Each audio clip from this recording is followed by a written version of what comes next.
This is Gen X Amplified episode number 11.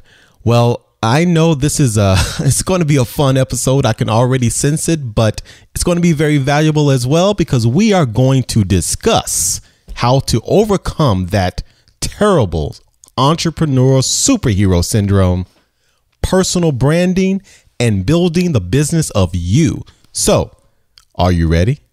Let's do it. You know, your vibe will attract your tribe. The way that you act will attract the right people towards you. I often call it marketing like a magnet, where you want to attract the best and then repel the rest. Welcome to Gen X Amplified, where we bring you inspirational and entertaining conversations with successful Gen X leaders and entrepreneurs. This is the show created just for you. The powerful generation between the boomers and millennials to help you amplify your story, Maximize your impact, and become Gen Exceptional in business and in life. Now, here's your host, Adrian Porter.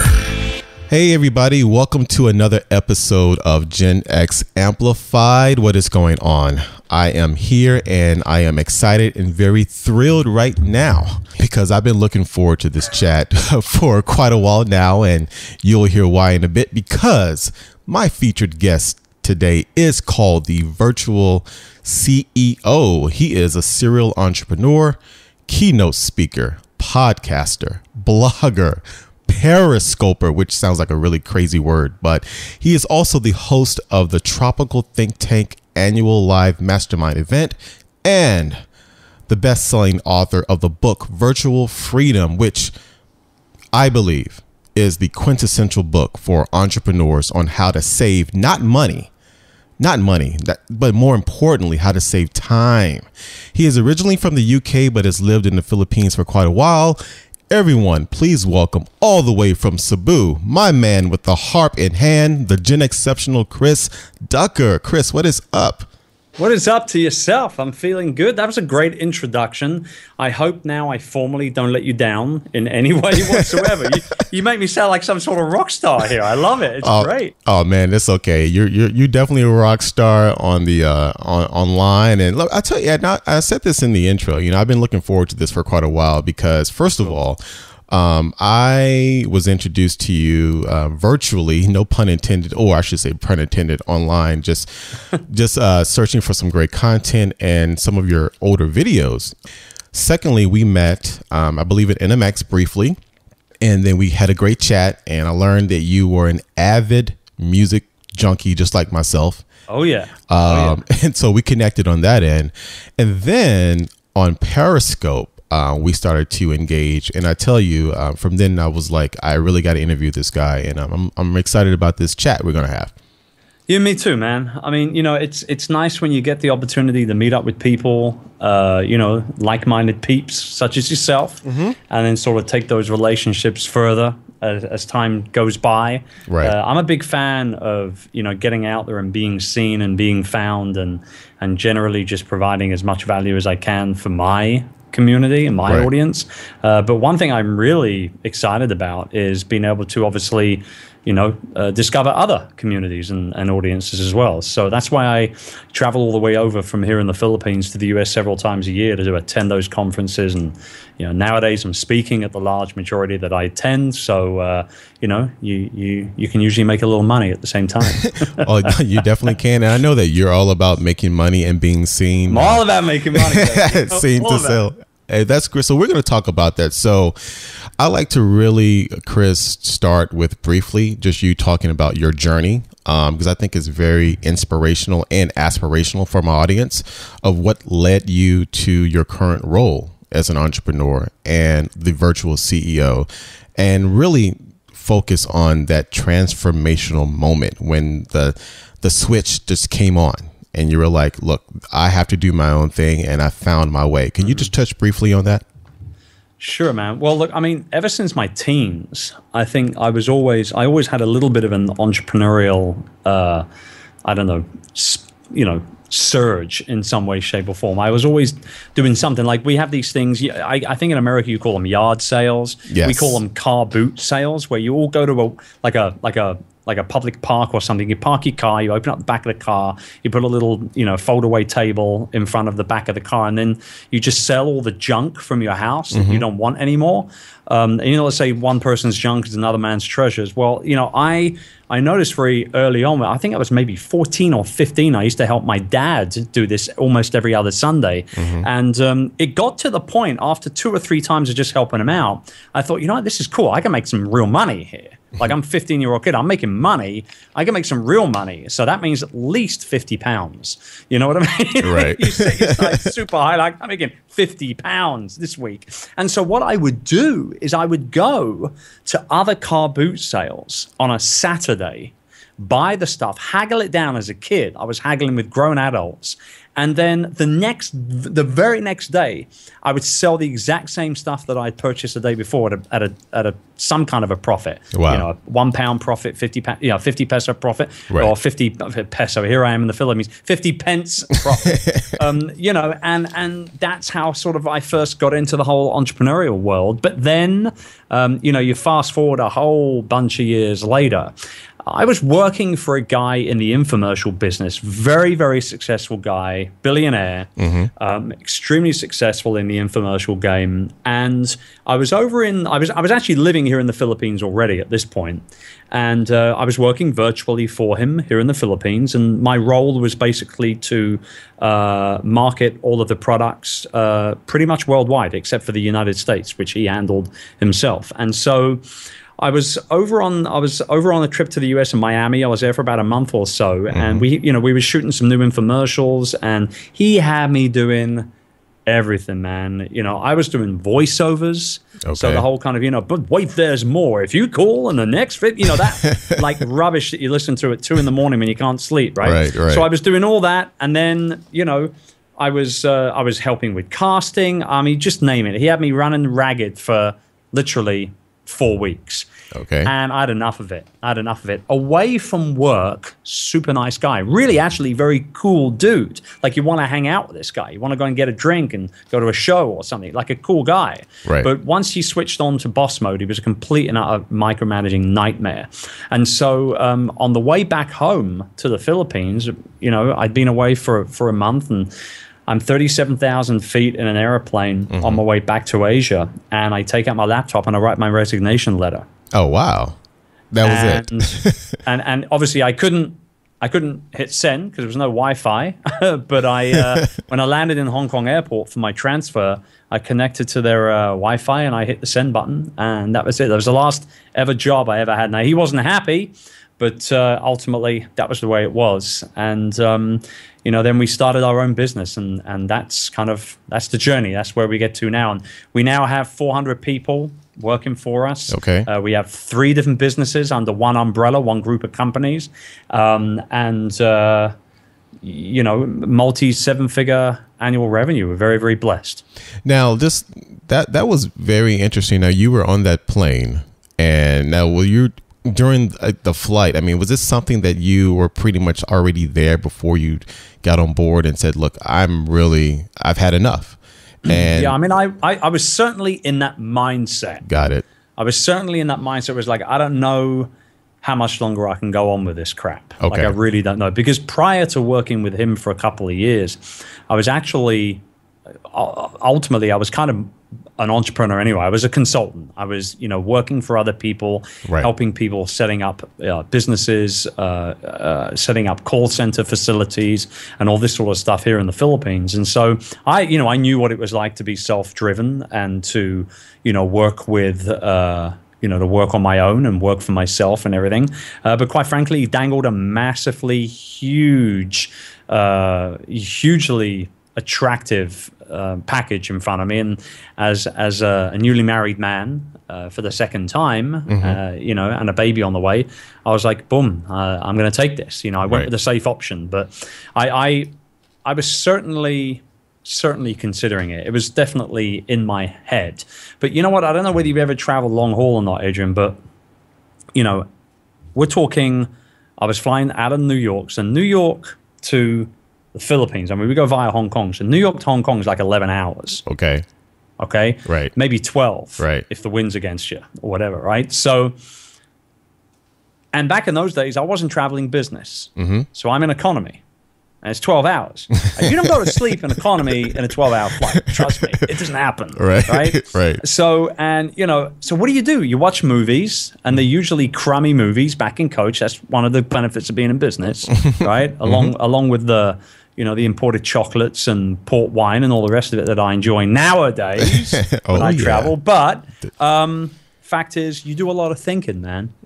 You do a lot of thinking. And it didn't take me long. I think I was maybe 6 or 7 hours in to that flight where I pulled that laptop out and started tapping away on the keyboard. Wow. Now, when you got off the flight, you tapped away, you hit send, and you were like, I've had enough. How long did it take you to really just start your businesses? Now, you started what is a call center, right? Call center, right. So I started the call center because I'd been involved in telemarketing and sales and marketing my entire career. I dropped out of college and started working, and thought I knew, contrary to my father's beliefs at the time, thought I knew everything about life, and so it was what was easy for me. And I'd already helped a whole bunch of other people set up call centers here in the Philippines. I had all the contacts I needed. It was moving and rubbing shoulders with the right people locally at events and things like that to make it relatively easy for me. So that's what we did. We went ahead and did that. But there was a good 3 months or so from me quitting to me actually opening up the doors, because I went on a bit of a sabbatical. I wasn't quite sure what I wanted to do.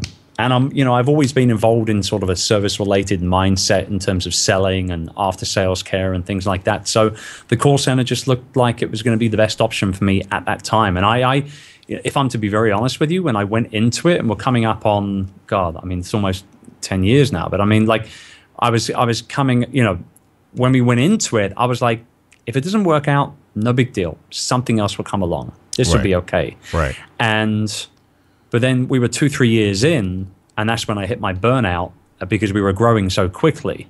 And, you hit burnout and you start to reevaluate not just the business, but also just your lifestyle in general. And that was kind of what brought on the whole virtual CEO thing.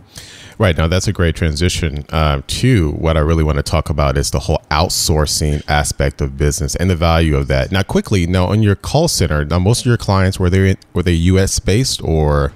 Yes. Okay. Mostly. Okay. And when I say mostly, I mean probably only about 65%. So it is the lion's share of the business still today is in the United States. But, we work with customers all over the world, Australia, UK, all over Europe. But yeah, still to this day, the US is still a stronghold. Man, I just took a step back. I spent many years, man, in the call center business myself. I was, I worked my way through college. I did inbound, outbound telemarketing, was a supervisor. And I tell you, it is sometimes it's a business not for the faint of the heart, but it can be a very lucrative business. I'm sure you. It can be lucrative if you're running a business right. Got it. Particularly here in the Philippines, where attrition and churn of employees is horrible over here. So you got to pay people right. You got to pay them on time. You got to look after them. You got to have the right company culture. And here we are in a very, very competitive industry locally. Here, finding clients is easy because I can sell. And that's what it comes down to. But keeping, good quality people ain't so easy over here. And so, when you start out, I remember when we started out, we were like, you know what? We're never going to pay anybody late, ever. No matter what happens, if I got to go to the bank and take money out of my own account, nobody's ever getting paid late. Now, luckily, I've never had to do that, although we did get close at one point. But no, my number one priority in my business is my team. It always has been like that, and it always will be.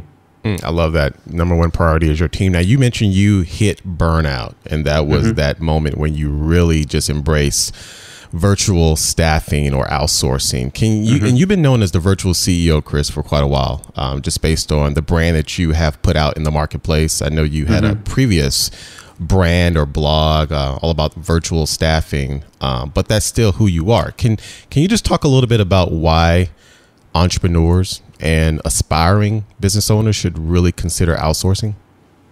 Well, it's about buying time. At the end of the day, it's about buying the one commodity. Once it's invested, it's gone forever. It's not like money. Time is not like money, where you can spend money, you make it, you give it away, you lose it, you make more. It is what it is. Money, will come and go, right? Always has done, always will do. Time, however, once it's gone, it's gone. Like we're investing time right now in each other by talking on this call, by getting me on your podcast. You are helping your listeners invest their time when they're listening into the show in the right manner as well. And so time is the most valuable commodity for any business owner, period. And that is what you're doing. When you talk about outsourcing, when you talk about delegating, when you talk about hiring and building a team, what you're doing ultimately is buying time. That's what you're doing. Now, what you do with that spare time once you bought it, it's totally up to you. You can do absolutely nothing with it. And I won't persecute you. I'm a nice guy. It's all good. Or if you want, by all means, spend more time with your kids or your wife or whatever, right? But, you also then have the ability, if you want to be able to invest that time into doing things like preparing for business growth, spending more time with your top 20% clientele, working on new products or service launches and that sort of type of thing. So time is our most valuable commodity, and that exactly is what delegating is all about. It's about buying time. No, you're right, and I love that. And you mentioned in your book, which is a great book, by the way, and I encourage everyone to get Virtual Freedom. But the superhero syndrome, man, it's a curse. Can you talk a little bit about why you think? I mean, why people, especially entrepreneurs? I mean, I fall victim to this all the time. I feel like I can do everything. When I'm in my zone, I can tackle all the different duties. Why do you feel people, especially entrepreneurs or anybody, feel that they have to tackle all of the tasks themselves? It's because we're drinking our own Kool-Aid, man. That's exactly what it is. We believe our own BS. That is, honestly, there's a very technical, extremely intellectual answer. You drink your own Kool-Aid and you believe your own BS. Right. No, but that's exactly what it is. Like, when we start a business, we're the only people in it, right? So we believe that we should do everything from day one. And that is true. When you're bootstrapping, 9 times out of 10, you are doing everything yourself. But at the end of the day, if you want to really take your business up to the next level, sooner or later, you're going to plateau or burn out, whatever you want to call it. And when that happens, you have to realize that it's happening right there and then. And then you've got to make changes in the way that you're building your business. And I think people, I call it superhero syndrome. You got to, when you're writing a book, you got to create these sort of cool terms and everything. But of course. At the end of the day, it's just ultimately just being a micromanager is what it is. Right. Suffering from superhero syndrome is not abnormal for entrepreneurs. We do have that very type A mentality and a type A philosophy of doing things. Our DNA is strange. We're weird people to begin with, entrepreneurs. We believe that, the world revolves around us a lot of the time, but things can change. Mindset can change. And that's what, one of the reasons why I wrote Virtual Freedom is to try and cure that superhero syndrome for people. You got to take off those red panties from on top of your jeans. And, because I know you're wearing them, Adrian. I know you're wearing them, brother. You got to take them off, throw them away, and start delegating and building a team. And honestly, start becoming a CEO. Start becoming an actual CEO, right. Right. No, so that's a good point. Now, but at what point, and you'll have the argument some would say, at what point of the entrepreneurial curve is that outsourcing can it realistically happen? Because a lot of people they are bootstrapping their business, especially an upstart business, and they're like, look, I can't afford to hire any virtual assistants, Chris. I need to do this all by myself. What would you say to that person that is really resisting because of their financial hesitancy?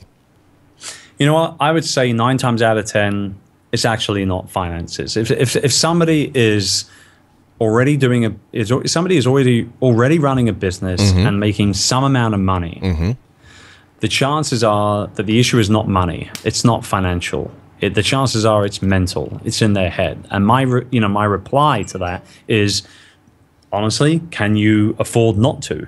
Because what you're doing is you're dancing with the devil. Sooner or later, you're going to burn out. That's exactly what happened to me. Let me clarify. It's exactly what happened to me. Late 2009, we've already been building the business for a few years. I've got 130, 140 people, whatever it was, working for me. So I got plenty of people working for me, making plenty of money, yet I'm still the idiot that's wearing all these different hats in my business. Why? Because I believe that no one can do it better than me. It's not because I can't afford to pay for somebody. Right. It's just my own selfish attitude to running my business. Now, when you're bootstrapping and you want to start delegating and start outsourcing, you don't need to hire somebody full-time. But you know what? If you're not a graphic designer, get your ass out of Photoshop. Stop messing around. You're wasting your time. Go hire somebody who knows what they're doing, right, and spend a couple of $100 to create your logo professionally. You know, these are the kind of one-off tasks that you can outsource pretty much from day one. There's a lot of different websites out there that you can go to, outsource this task or this small project or whatever the case may be. Dip your toe in the water. See how it feels to just delegate and get somebody else to do something for you. Yes, you're going to have to pay for it, but at the end of the day, that's life. That's business. You don't get anything without having to front up a little bit of money every now and then. Right. No, you're absolutely That's right. Fact. I mean, one thing you get with me is no BS. I call it how I see it. And it really is it really is that way, No, it's true. I mean, and you mentioned this earlier in the conversation in the chat about, once you really start, I should say, embracing outsourcing, you then become, I think you said, really a CEO. Yes. CEO. You really, really become that entrepreneur. So speaking of that, let's really dig into this new project. All right. And it's a big project. I mean, you've been working on something that you can, I didn't say the name yet, but by the time this airs, it will be out because this is actually the day we're recording this. I believe this is the launch day. So you've been working on a big project, a big brand, Chris, that you've been planning for quite a while. Can you just tell everyone what that is and go at it? Sure. So since 2012, as I've traveled around the world, I've been running small mastermind groups, 10, 12 people, all of us in like a hotel conference room or whatever the case may be. Mm-hmm. I've done them everywhere, literally every major city you can think of. And there is one thing that I've seen over and over and over again. There's two things actually that I've seen that come out of those events over and over again. Number one, nobody has got a monopoly on good ideas. Nobody. Mm-hmm. I don't care whether you're Richard Branson. You could get Sir Richard Branson into a mastermind group, and I'll tell you something right now. Somebody in that room is going to know something that Sir Richard doesn't know. And he will get something out of it. I guarantee it. Every single time. Because everybody's their own person. And as business owners, we all do things in our own way. So that's the first thing. Nobody's got a monopoly on good ideas. The second thing is that as entrepreneurs, and I'm sure Sir Richard is exactly the same. I'm using Richard Branson, obviously, as an example here. I don't know him, but I'm pretty sure that at some point, probably several times in his career as an entrepreneur, he has felt lonely in some way, shape, or form. Entrepreneurial endeavors can be extremely lonely journeys, particularly in the online entrepreneur space where everybody's sitting behind their keyboards all day long and not out there in the real world, quote unquote, right? Right. Oh, so yes. That was the reason why I started doing these events. Number one was when I first started doing them, it was to offset the costs of traveling, right? Number two, now I'm making money. So this is good. Now I'm bringing people together. I'm making a bit of money. I'm, expanding my reach. I'm bringing people together. I'm curing entrepreneurial loneliness, and we're all getting on with ideas and all the rest of it. And so I started thinking, even as far back as 2012, I started thinking, what if we could do this online somehow? What if there was a possibility to be able to put what we do in these rooms all around the world online, and not just make it one day, but make it an ongoing thing. Make it something that happens every day where you can log in and you can see what people are up to and all the rest of it. Now, I know a lot of people right now are probably thinking, well, you mean like Facebook, dude? Right? Right. And I get that. Trust me, there's plenty of Facebook groups that you can join as well. But you know what? Most of them are full of complete idiots. There's a lot of trolling going on social media as well. Mm-hmm. And not to mention all the other distractions that happens when you sign into Facebook. Facebook are not there to have you enjoy your newest group or your fan page. They're there to put adverts in front of your face. That's it. Yes. Plain simple. Right. So what can we do? Can we get all this together? Can we do all this and put it online? And then about a year ago, I was in San Diego. And I was hanging out with my best friend, Pat Flynn. Our families were having fun and just sort of relaxing and taking it easy. Actually, it was whatchamacallit? July 4th. Is that Independence Day? Yeah. July 4th, right? Yes. So yeah, it was Independence Day weekend. And the kids had started to sort of wind down after all of the sugar and that sort of type of thing. And we were in his office just having a cup of coffee, just talking. And I started talking to him about this idea. And he was like, well, dude, why don't you just do it? I'm like, you know what? I've never done a community like this before online. Like I wouldn't even know where to start. And he said, and I quote, "You're the king of delegation. Just get someone else to build it." Right. So I'm like, smart. actually, it's kind of a good idea. Yeah, that was, you know what I mean? that was smart let's of Pat just to say delegate that. it out. Right. So, here's the idea, build it out. And so I'm very, very excited today. Later on today, we're recording this earlier on, but later on today, we are opening the doors of my mastermind membership community, which is called Youpreneur. And it's going to be all about you as the entrepreneur that you are and helping you take your business to the next level. It's going to be great. Wow, Chris, first of all, I love the name. I love the brand, Youpreneur. And you secured the domain and everything. That's pretty. Is youpreneur.com, correct? Yeah, youpreneur.com. It wasn't cheap. Somebody else had it. Okay. I'm not going to lie. I had to buy it from somebody. Got it. But it's probably going to be one of the best investments I ever make, I think. Now, and that's really building on this, I guess, this concept and what you've been speaking about for quite a while, even during the latest conferences in MX, the whole business of you, a brand, and you're really embracing that, right? Yeah, I mean, what I've been doing here, really, if you think about it, and I'd like to say that it was fully strategic, but it wasn't. Okay. Not at first. But in January 2014, I did a keynote in Vegas called The Business of You. Right. And that ignited the fire. So it was 3 or 4 months later, I'm sitting, in San Diego with Pat, and that's when the name Youpreneur came up. And so oh, wow. It went from that, and then this year now I've started to talk more about I had my Better Business Bootcamp, which I think you were at this year. Were you at this year? No, I wasn't at that one this year. Okay, so we met 2014. Yeah. Yes. Okay. Cool. Okay. So you saw the sort of the birth of this whole thing. Right. And then 2015 comes around. Now is strategic. Now I'm validating ideas, concepts, subjects, topics, you name it. And when I get up on stage again in Vegas and I get a standing ovation at the end of my presentation, I know I'm starting to hit some serious nerves here with a lot of this stuff. And so, basically we're combining those two keynotes together now to make the Youpreneur keynote. And the exact title, I just wrapped it up, and I'm going to be presenting this 9 times between now and the end of this year live around the world. It's going to be great. So the new keynote title is Youpreneur, the no BS guide to building the business of you. Love it. Love that. Yeah. Now you mentioned, just the birth of this entire project. So you brought up a couple of key points that I thought were fascinating, and it's so true, especially as someone who has started to, because I came from the corporate world and I worked many years with some great people, with great teams. And so I'm in this new entrepreneurial journey.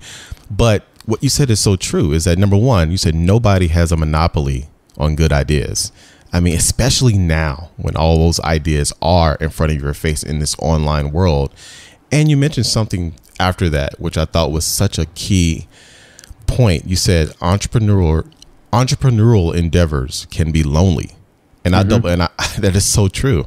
And so what you did, which I thought was actually brilliant, and you mentioned this, you would do these one-day mastermind events, right? You mentioned, and so you would already have a conference or travel scheduled, and you will just, while you're in that city, you would just, I guess, monetize it and have people, which I thought was a brilliant idea. Because we live in a time, Adrian, where people are more open to pay for access than ever before in the history of Western civilization. You think about it. We've got used to paying for access, access to services, access to experiences, access to people, you name it. You think about it. Netflix, you pay every month. Disneyland, you pay as you walk through the gates, and you keep paying and paying and paying and paying and paying. Those parks make a lot of money, right? But what I'm saying is, man, every ride you get off, there's a freaking merchandise stand right there. And the kids, Daddy, I want that one. I bet you do. Why don't you buy it yourself, you little 6-year-old with no money? Don't, so. And I have a 6-year-old with no money, okay, so I know what I'm talking about. I know exactly. You know what I'm talking about. Oh, I'm preaching to the converted right here. Oh, yes. So, but we're in a position where we will pay for access now. We'd be more than happy to do it. Right. And so, it's funny. When I first did one of those, this is actually, I don't think I've ever told this story on a podcast before. So you're getting an exclusive here. Oh, I feel special. Okay. So the first time I did one, I was on my way back to the UK. I was doing a couple of speaking gigs there in about a 10-day period. And I said, I got a little downtime in the middle. Let's see what we can do. Let's try this out. So it happened all in the space of like a few hours. I sit down, I write a blog post. I say I'm going to do a 1-day mastermind for 10 people in the UK, in London. We're going to book this beautiful place, blah, blah, blah, blah, blah. Boom, £150. Thank you very much. So we're talking about 220 US or something like that, right? Mm-hmm. Yes. And so I go out for dinner. I come back and we've sold out. Like literally within a matter of like 3 or 4 hours of the post going live, it's sold out. And I was like, oh my God. Oh my God. Now, right? So wow. Wait. Now, why do you think that was the case? I mean, well, because I'd never done, I had never done anything like that. Okay. I think, I'm blessed. Very blessed to have a worldwide audience, truly worldwide. And that's a message for anybody listening in, yourself as well, Adrian, as a podcaster. Don't just think about the US as a market. It's a big market, I get it. But understand that there are people with devices all around the world downloading this show right now, today. So, every now and then talk about the UK or talk about Australia or mention your European listeners or whatever the case may be. Invite that worldwide following. If you invite it and attract it, it'll come your way. If you just focus on the US, then it won't. And I don't know how many times I've seen tweets going off to podcasters that do things like, to get my free guide, text 87776 or whatever it is to, now. Well, if you're in Germany or London, you can't do that. Right. So, you're really showing that you don't really care too much about those guys. You're all about the US market. Don't do that. Major, major tip right there. Don't do that. So I think a couple of reasons why it resonated was, number one, people were lonely and they really liked the idea of coming together. And number two, I think also because I've been doing this now since, January 2010 in terms of blogging and online content creation. And I think they wanted to give me a little payback, plain and simple. I think they wanted to just pay back and say, hey, thank you for the cool content and helping us and all that sort of type of thing. And so here's the thing. So the story's not done, though. So my wife says to me, we've got like 6-7 days in between these two speaking gigs. Why not just leave it up there overnight and see what happens when we wake up? Because remember, we're in the future here in the Philippines, right? Right. So, okay, fine. Let's do it. And so I leave it on overnight and we sold another 12 seats, 12 tickets. I could not believe it. So I had 22 people sign up in less than 24 hours. So it went from a 1-day to a 2-day with 11 people a pop. And that was it. I went to work after that point. Now, fast forward a few years. The last time I did one was last year. I was traveling extensively last year promoting virtual freedom. And the last one I ever did was actually in Melbourne, in Australia. And we did them in Cleveland, we did them in LA, we did them in New York last year, big year of travel last year because of the book. Right. But we've wrapped them up, the last one ever in Melbourne in October last year. And at that point, I go from, $220 or whatever it was to $595. So it just goes to show you in the space of a few years, right. You get, you build things up, people will pay for access. They will pay for access. No, and I mentioned this. I think it's a brilliant idea, and the fact that you have now translated that into this new Youpreneur community is pretty awesome. Now how? So basically, this is an online mastermind community, and people can just sign up and they pay a certain price, I'm assuming, for that access to the content. Yep. And what you're really encouraging is just communication with all the members, and they will have access directly to you, right? It's not just. Oh yes, absolutely. Okay. So I'm no longer doing one-on-one coaching. Okay. I used to do a certain amount of one-on-one coaching every month, usually 3 or 4 hours a month, but I charge $3,000 an hour one-on-one. Wait, you charge what? $3,000. Thank you for getting me to say it twice. I appreciate it. Hey, I'm not mad at you. I know. But some people would be. No, it's okay. There's probably some people listening right now. Who is this guy? Who the hell does he think he is? But you know what? But it goes back to what I'm saying. If you've got something of value to give to somebody, right, and they're happy to pay for that kind of access, why not give it to them? Yeah. You're happy, they're happy. Thank you very much for playing, right? Right. So, but no, I've decided no more one-on-one coaching. I want to focus on Youpreneur. I want to focus on the community, and for what I believe will become a worldwide, non-stop, ever-breathing, ever-evolving, ever-growing business family. That's what I'm looking to try and create now in the next, decade. This is my next 10 years, Adrian, and you've probably heard me say that before, right? On Periscope. This truly is my next 10 years. I hope it works out well for not just myself, but for my team who have worked tirelessly for the last 6-7 months to create what we've been putting together. There's a lot of moving parts in something like this. There's not just the downloadable videos and the audio and the PDFs and the workbooks and everything else that goes along with that. But, the community side, the forum side, this is not your bog standard WordPress forum, stick it on top of WordPress and make it work. We've done a lot of custom dev work on it. And we just want to make it, the experience of using it as flowing and as easy as possible for everybody. And knowing me the way I am, I'll never stop wanting to improve it and improve upon it. But right out of the gate tonight, it's going to do the job, and people are going to be very happy with it. And I'm very excited to see where it all goes. No, I love it, and the entire premise that you are really encouraging people to join the site to really build a business around them. Correct? I mean, that is your whole. Yeah, I mean, it is the business of you. It's your stories. Right. It's your personality. It's your experience. It's your vision. It's your mission. It's your vibe. Your vibe will attract your tribe. The way that you act will attract the right people towards you. I often call it marketing like a magnet, where you want to attract the best and then repel the rest. And that's exactly. Why do I feel like I sound like Apollo Creed right now? I don't know. From the Rocky movies, right? Have you seen the new trailer for Creed? You probably in this. Well, I'm a big Rocky dude. How good is that going to be? I am a huge. I have all films like the Blu-rays down in my. No, I'm a big. But Creed. But you amazing. I know. Well, you mentioned a definitely a tweetable, which I love, and I wasn't going to let you get away with. You said your vibe will attract your tribe. That's right. Man, I love that. That's right. It will do. And, that's why it's so important to be you all the time. Yes, you might upset a few people. Yes, you're probably going to ruffle a few feathers, but that's okay. They're the people that are not going to end up giving you any money anyway.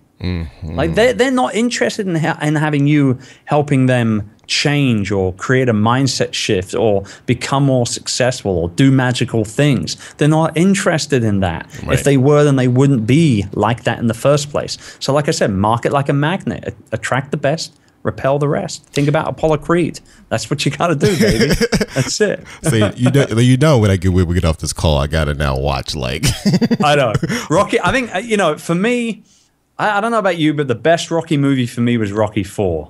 It was the beginning and Apollo coming out of retirement and then Brother James rocking out, living to America. And then the Russian, if he dies, he dies. What a great line in film history. So good. And delivered by very young, extremely tall Dolph Lundgren in his first breakout role. I mean, just an amazing film. And then Rocky's like, nah, man, we're going to do this in Russia. I'm going to go beat up this boy on his home turf, and it's going to be all over Red Rover. And it's going to be great. Dude, the soundtrack. Oh, my God. Remember the soundtrack to that film? Now, listen. Now, you know me. Now, when you start talking about James Brown, I mean, come on. Look, now my favorite that's a tough one because I love 3 because I love the whole Clubber Lang, Mr. T, I Pity the Fool, and pain. I love that. Now, pain. But pain. I mean, but so but Rocky IV, that was a great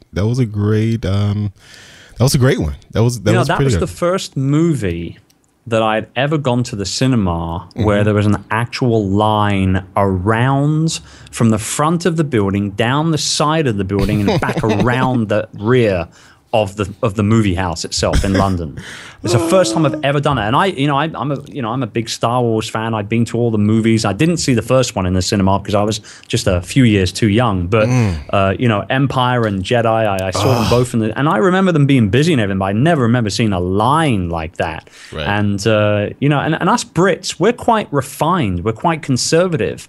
So when Rocky starts beating up Drago at the end, and the entire cinema is erupting with cheers, and there's people jumping up and down the seats and everything. You're doing something. If that's going on with British people,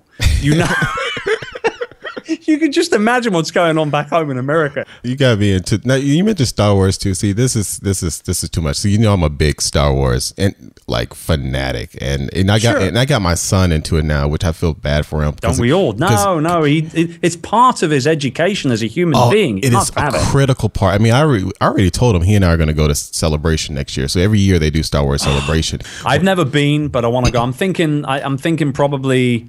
Not next year, but the year after. I'd love to be able to check it out for sure. Oh, it is amazing. I got a chance to go when I worked for Cartoon Network because I actually managed the relationship with Lucasfilms, and so we were marketing Clone Wars. And I tell you, it's one of a kind, man. So and my son and I were already talking about we're gonna go see Episode 7. We're gonna dress up, and he's excited. He's already quoting lines from Palpatine, and so good. So it's good. So anyway, so we could talk about Star Wars for another hour and Rocky. But you know what? But let me tell you something right here. We're schooling your audience at the same here. Not about Rocky or Star Wars, but about being yourself. Yes. This is what I'm all about. Just be yourself. Be yourself. Let it be known that you're a Star Wars freak. Let it be known that you're into music and that you love Brother James and all the rest of it. And when I talk about music and things like that, or sports and stuff like that on my podcast or on my periscopes, or when I'm interviewed, people, they'll tweet me after, wow, we had no idea that you were a Ray Charles fan. Oh my God, right? So, I'm just some guy that's got a podcast and, builds businesses and helps other people do the same thing. But once you realize that, he likes Ghostbusters, and he plays with Lego with his kid, and I get these packages, Adrian. I get stuff through the mail from all around the world now. It's crazy. Someone actually sent me a T-shirt the other day. I haven't worn it yet, but somebody actually sent me a T-shirt the other day which had a British flag on it, like the Union Jack flag, and it says, "I love my quack pack, #Duckerscope." I love that. Which refers back to my Periscope audience, right? So it came all the way from Australia. It's just incredible. I love this stuff. I truly do. Be yourself. Be yourself. Be yourself. And as I mentioned in the intro, everybody, my man with the harp in hand, Chris Ducker plays a mean harmonica. It's always around. It's always around, man. It's always around. I like to pull it out every now and then. I love it. So as we wrap up here, I mean, first of all, we just had a great Gen X conversation. First of all, I mean, we're talking about Rocky IV and Star Wars. Get much better. I mean, this classic films. All right, so as we wrap up, Chris, I mean, I can talk to you all day, but this is great content, and the whole Youpreneur. I must tell you, I'm really proud of what you're doing with that. I've been following your evolution and with your brand, and actually didn't mention this. So I mentioned you were a podcaster and you have the podcast, but you are also, and by the time this airs, you would have rebranded the new business podcast to map more to the whole Youpreneur brand, correct? Yeah. Like I said, I'm going all in with Youpreneur. So we're rebranding the new business podcast, which is already very, very popular. We experience around 350,000 downloads a month for that show. Okay. We're coming up on, I think, 3.5 million downloads lifetime at the moment. And awesome. We're rebranding it. We're rebranding it completely to Youpreneur FM. And we can't wait. It's going to be great. Love that. That will actually, the first Youpreneur FM show will go live September 15. Okay. That'll be the first transition show. Youpreneur FM. I like that. All right. So as we wrap up, Chris, there are a couple of questions I like to ask all of my guests at the end of the show. I'm bracing myself. The same questions. And this is so timely, speaking of music, so you'll get a kick out of this. So first of all, Chris, if there was a song that would play every time you entered a room, when you walk down the street, when you embrace us with your presence that fits the story of you and the brand of Chris Ducker, what song would that be? Basically, what would be your own personal theme song and why? Wow. Holy moly. That's a good question. Man, because I like music. I know you do. Oh my God, this is really hard. I don't like, there's so many different ways we could go with this. Can I have a couple? Of course, man. You can I be an overachiever? Yes, okay, you can be an overachiever. So I think the first one, there's not a whole lot of singing going on here, but man, James Brown, Payback, forget about it, right? Oh. We see. Oh my God. And then it comes in. Oh my God. So that's just chicken change. Yo, I don't know karate, but I know crazy. So I like that. That's cool. That's like a cool vibe that you can get going on. Love it. I would probably I'd have to bring up a little Ray Charles, because of course Brother Ray's easily my number one bestest musical influence as a vocalist before, when I used to sing and stuff like that. So I would say Mess Around by Ray Charles, definitely. Just such a great track. And if we're going a little bit more new school, let's go with the Gen X side of things here. I would say I'd say Pharrell, Happy. That's such a great song. Love that. Love that song. You know what? We need more songs like that in the world. The world is a messed up place right now. Yes. We need more songs where everybody just gets up and dances and has fun, and I love that. I like that trifecta of the. There you go. I overachieved. The Chris Ducker personal Payback. I mean, that's just some Payback and Mess Around. You can talk about the pit barbecue. And here we go. And then Happy. We need to hit up an open mic night when we're in Vegas to get the next one. We would probably kill it as well, because most of those musicians in Vegas, they're past their prime. We could get up there and we could do our thing. This is crazy. This is the first time I've ever sung like on the Gen X Amplified podcast. So this is, if you want to call that singing, I wouldn't call that singing. But anyway, this is great, man. All right, and the next question. So next question. And then we're gonna drop. This would be a more of a value bomb question. So if there was one specific tool, Chris, or resource, whether it's a mobile app, a website, a book, or whatever, that you would recommend to that Gen Xer, that 35 to 50-year-old leader, someone's looking to build a business, build their brand, market their business, what would it be? I think I would probably go with Gary Vaynerchuk's Crush It. Love Gary V. That is like that was it for me. That's a great book. Crush It for me was the first book that I really read that sort of focused around the personal brand element of business. And I've reread it a couple of times, and it's just a great book. And actually, if you haven't read it and you're going to pick it up, I would say don't get the paperback. Go straight to the audio version, which Gary actually narrated himself. Oh, good. Because there's a ton of great extra stuff in there that wasn't included in the regular paperback. So there's a little tip for you. Yeah, but Crush It for me, we talk about, because us slightly older entrepreneurs in the world, these mid-30s to 50-year-olds that are doing business online. I know that demographic well. That's my demographic as well, which is why you and I get on so well.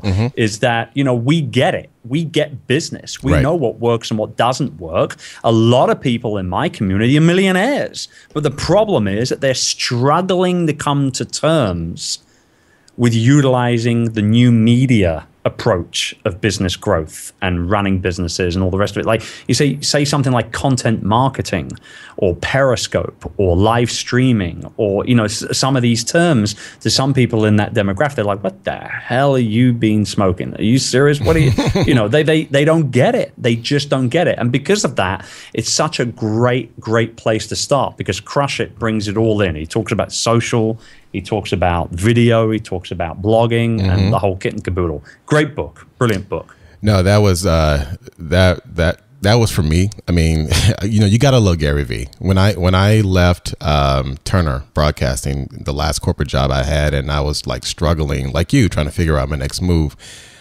I think I was in Barnes and Noble, and first of all, the book, you know how they have the books, the spine, but sometimes they have it like placed like, you know, where you can see the entire cover of the book when they feature certain books. And sometimes I go in and I'll like turn certain books of people that I know so they can get some more advertising. Oh, you know what? I do that every single time. You do that too? Like and I know a lot of authors. I know you know a lot of authors. So I'll take the book out, I'll face it out, put the face out, and I'm brutal. Like I'll even put them in like, you know, the top 10 bestsellers and stuff like that, even if they're not, right? I don't care. I want to help my friends sell books, man. But then what I also do is I then go ahead and take a photo and tweet that bad boy out and let them know that it's right there in that store in that city. You should go pick it up. And you'd be surprised. People actually tweet me back photos from the exact same spot where I was 2 hours before, particularly in New York, where there's a lot of people like, you know, Barnes & Noble on 5th, you know, they're like, you know, hey, you know, here I am, I'm getting the book. When I went to Barnes & Noble on 5th last year with my family, my wife, my 3 kids, we walked in there to try and find my book, and boom, there was like 5 copies in there. It was great.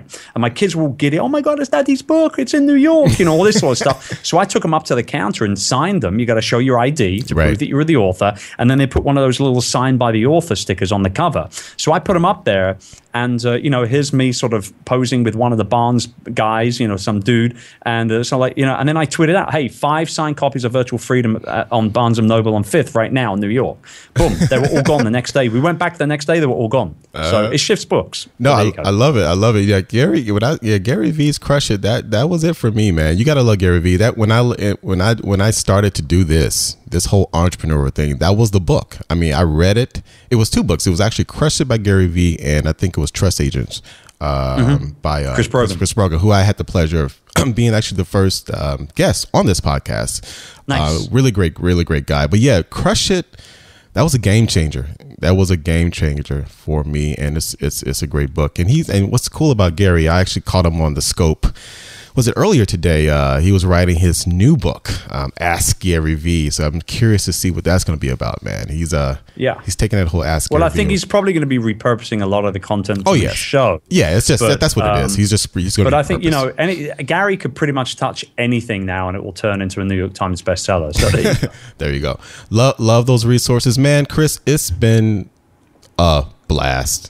Definitely. This has been a lot of fun, a lot of great value bombs, content, information, but fun. And this conversation really highlights what you're all about. It's about building the business of you, the brand of you. And guys, were you listening in to our conversation? You were not only informed, you were entertained. And that's what content should be about. So Chris, tell everybody, tell all the Gen X Amplified community the best way they can hear more about you, your business, and all the things that you have planned, and how they can even connect with you. Well, everything I do is over at chrisducker.com. That's my blog. That's my online hub. There'll be links there to Youpreneur, obviously, or they can just go to youpreneur.com. Or, you know, the best way to get me on social is via Twitter at Chris Ducker. That's my places. That's where I'm at.